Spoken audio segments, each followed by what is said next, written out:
On average, we have about 550 to 600 deliveries per month. Sometimes they need resuscitation, they need incubator, they need a premature unit, which currently we don't have.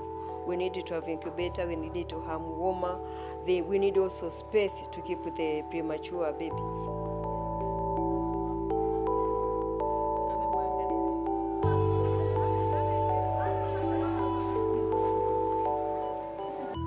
Alikuwa anaitwa Lwamba Isaya.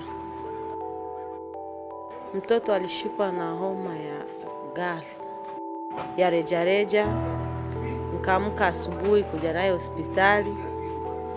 Homa ikazidi, mtoto nikaona kama vile anatokewa na kindegindege. Walinipokea wakanipeleka kwenye chumba cha kulazwa. Maki alikuwa mwenye furaha kila muda, hata hivyo alivyofariki asubuhi tulikuwa tukicheka naye.